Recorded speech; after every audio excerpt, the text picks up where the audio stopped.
so grateful to Jose for that wonderful introduction. He's an incredibly talented chef, but more than that, I have to say he's a humanitarian. He just came back from Haiti once again, where he goes periodically to help feed people. He's been doing it ever since the terrible earthquake, going to help people in remote villages. And he does that all over the world when it comes to making sure that there are clean cook stoves so that people can cook, primarily women and children, without fear of getting sick from inhaling all the smoke. I enlisted Jose's help when I was Secretary of State on the Clean Cook Stoves Initiative. And as you heard, he's also a proud immigrant, and he is standing up to Donald Trump's anti-immigrant rhetoric, and he's doing it in a very courageous way because he sacrificed his business. He'd been asked by the Trump organization to put a restaurant into the new hotel that Trump was talking about on TV today in Washington. And after Jose heard the kinds of things that Donald Trump was saying about immigrants, he said, no, I refuse to open a restaurant in that hotel. That is really gutsy. And today was a perfect time to have Jose be with us because, as I said, Donald Trump is taking time off the campaign trail to officially open the hotel. And yesterday here in Florida, he took time out to invite the press to listen to his employees talk about what a great boss he is while he was watching and listening to them. And today, in opening that hotel, I think it's important to note that he once again relied on undocumented workers. The same people he has been insulting and demonizing throughout this campaign. So, like with so much else that Donald Trump says, he says one thing and then he does something different.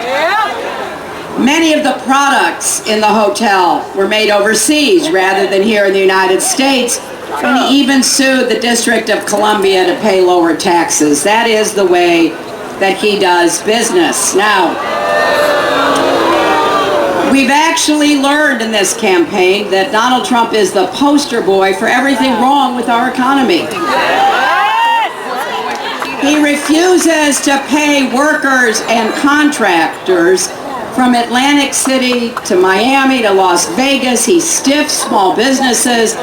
I take that one personally because my dad was a small businessman, and I've met so many people who did projects for Donald Trump. You know, provided pianos for one of his casinos, installed drapes for one of his hotels, laid the marble, put in the glass, washed the dishes, painted, and then weren't paid. I just think that is fundamentally wrong, and that is not the kind of experience we need in the Oval Office. So I'm grateful to Jose, and I want to thank everyone else. My great friend, your United States Senator, Bill Nelson, Congresswoman Kathy Castor, Mayor Bob Buckhorn, who's here with his two daughters, Governor Charlie Crist, soon-to-be Congressman Charlie Crist. I have to say we've got two great candidates here. David Singer, candidate for the House of Representatives, and Rena Frazier, another candidate. And we have the great talent of Angela Bassett with us.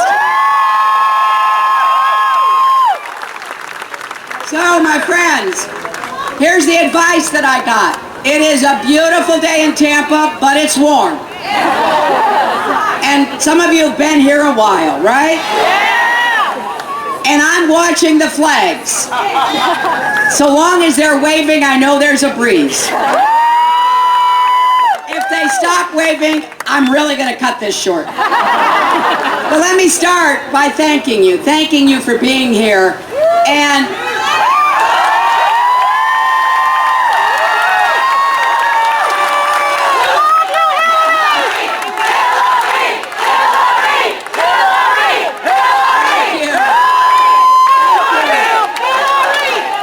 I'll tell you, if I ever need a, pickup, I'm coming back to Tampa, Mayor. And, with 13 days left in this election, we cannot stop for a minute. No complacency here. Nobody flagging. We've got to get everybody out to vote. And I hope, in addition to the people that I've mentioned, someone who's not here, I hope you will support. That is Congressman Patrick Murphy, to send him to the United States Senate. I think you'll be pleased because he's an independent voice. He's a problem solver. He believes in comprehensive immigration reform. He has stood with Planned Parenthood against the attacks that it has suffered. He's even brought Democrats and Republicans together to try to protect our environment and fund Everglades restoration. He'll stand up to the gun lobby and advocate for common sense gun safety measures. He'll defend Social Security and Medicare, not cutting or privatizing those two essential programs. So please, do your best to make sure we send Patrick Murphy to the Senate. Now, I gotta ask you, anybody see the last debate?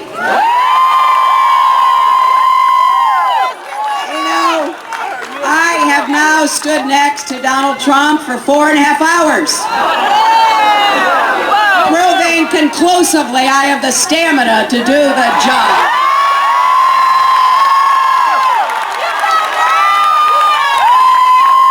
And every time he says one of those outrageous things that he does have he does have a way of saying, I just keep remembering Michelle Obama's words, when he goes low, we go high. But I gotta say, he said something in the last debate we've never heard from anybody running for president. He basically said that he's not sure. He refused to say that he would respect the results of the election. Now, this is a guy who said the Emmys were rigged, so you can't really take what he says, very seriously. But this is a problem because the first thing a president does at noon on January 20th is to take an oath to preserve, protect, and defend the Constitution. And if you are casting doubts, you want to keep people in suspense as to whether you will respect the outcome of an election, that is contrary to who we are as Americans. We have our elections. We've had them from George Washington forward. We're going to keep having them and show what a democracy looks like to the rest of the world.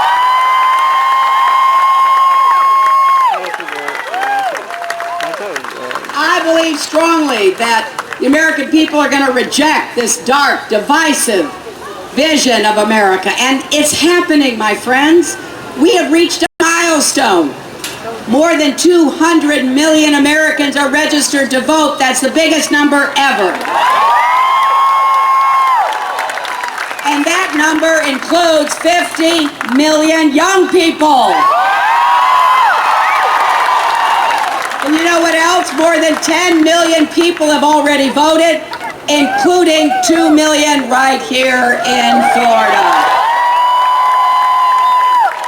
I'm hearing some great stories from people. Let me just tell you one. It's about Stephen from St. Augustine. He's been fighting a rare form of leukemia and heart disease. He's been in and out of the hospitals a dozen times in the last 2 years. But he knows how important his vote is. So I heard yesterday he ditched his oxygen tank, which I would not have recommended, clung to his walker, stood in line so he could cast his vote for a better America. And if Stephen can do that, nobody has any excuses. And I think this extends not just to Democrats, but to Republicans and independents. And I am proud to have support from Republicans and independents here across Florida and across America who agree with me that we should reject hate and division. We have seen Donald Trump insult nearly every person in America. And I just find that so intolerable, because look at this diverse crowd. Look at Tampa. It's a cosmopolitan city. Florida is paving the way for what our country will look like, and we need to be lifting each other up, listening to each other, respecting each other, not sowing seeds of hatred and bigotry. And I think one of my biggest jobs after this election will be bringing our country together, and I'm going to need your help.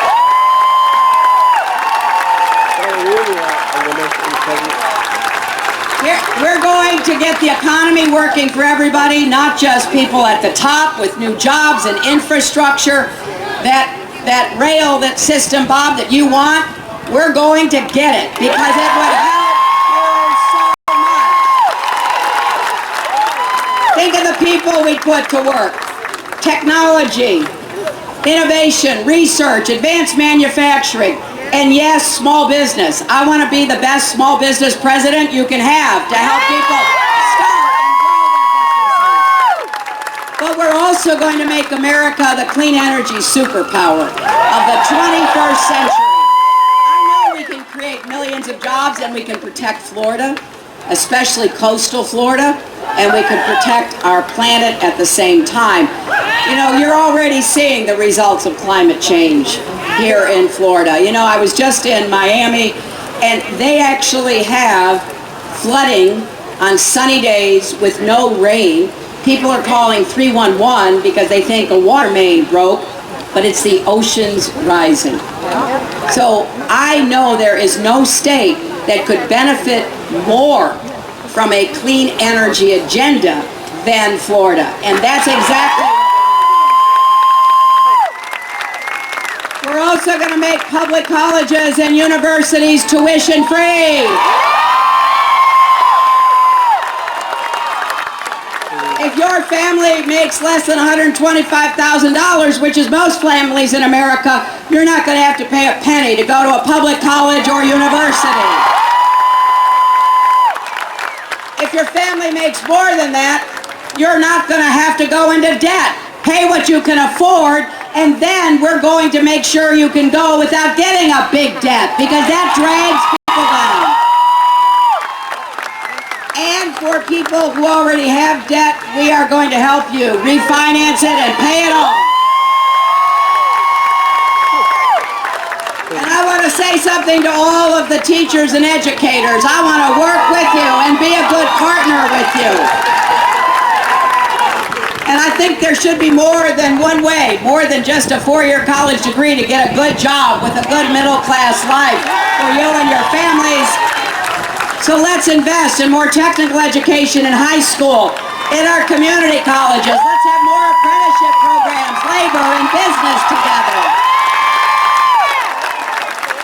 But while we grow the economy, let's make it fairer. We need to raise the national minimum wage so that people who work full-time aren't left in poverty. And I gotta tell you, I was raised to believe in hard work. My grandfather was a factory worker, my dad had a small business, and we really believe you gotta work for what you get in life, right? But if you're working, you shouldn't be at the point where you cannot even afford food or clothes or rent at the end of the year. And isn't it finally time to guarantee equal pay for women's work?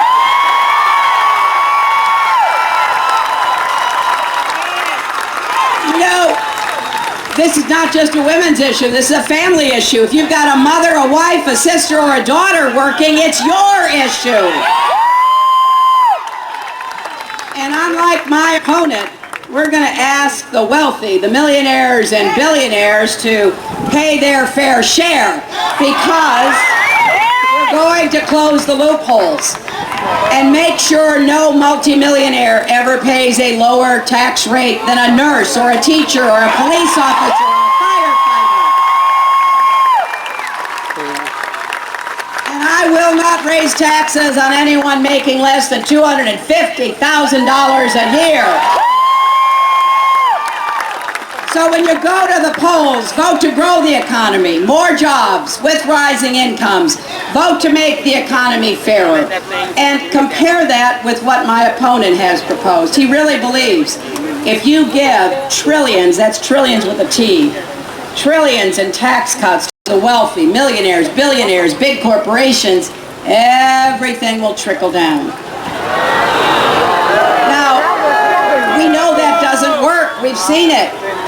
And it's pretty rich coming from a guy who claims to be so rich who hasn't paid a dime in federal income taxes in 20 years. He says not paying taxes makes him smart. Well, I don't know how smart you have to be to lose $1 billion in 1 year. And besides, what kind of genius loses money running a casino, for heaven's sake?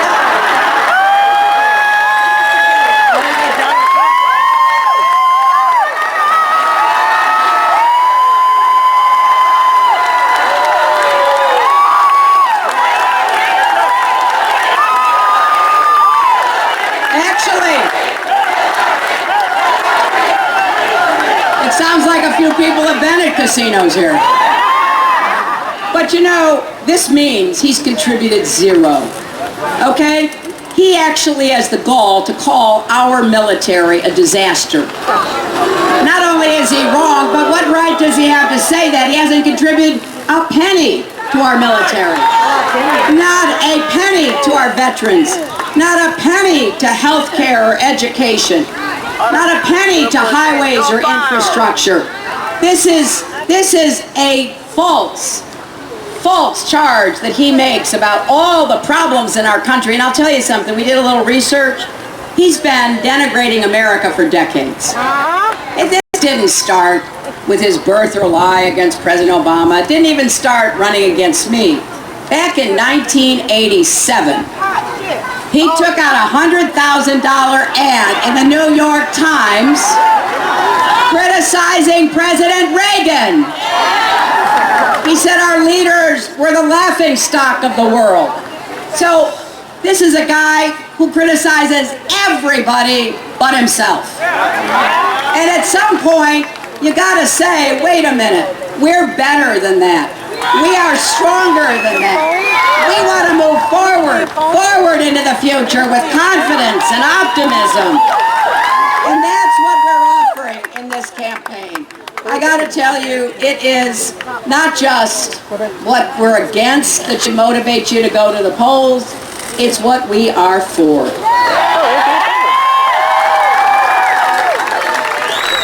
And I believe strongly that what we're for will make it possible for all of us, and especially our kids and our grandkids, to have the best future.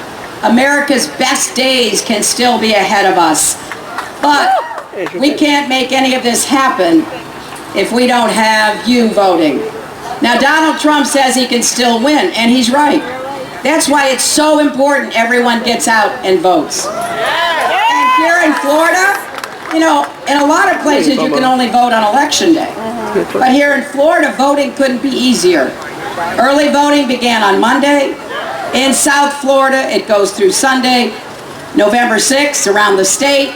You can go to any early voting site between 7 a.m. and 7 p.m. In fact, the county center on East Kennedy Boulevard is just a 10-minute walk from here.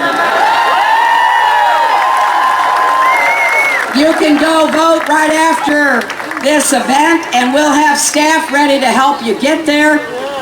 And you can go to iwillvote.com to confirm your polling place and make a plan to vote. But I also hope you will volunteer these last 2 weeks.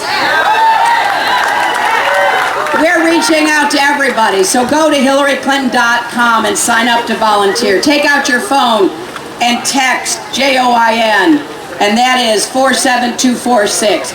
We can use you. We're making millions of phone calls in Florida. We're knocking on maybe by the time we finish, millions of doors. We don't want anybody to be left out or left behind, because on January 20th, America will have a new president.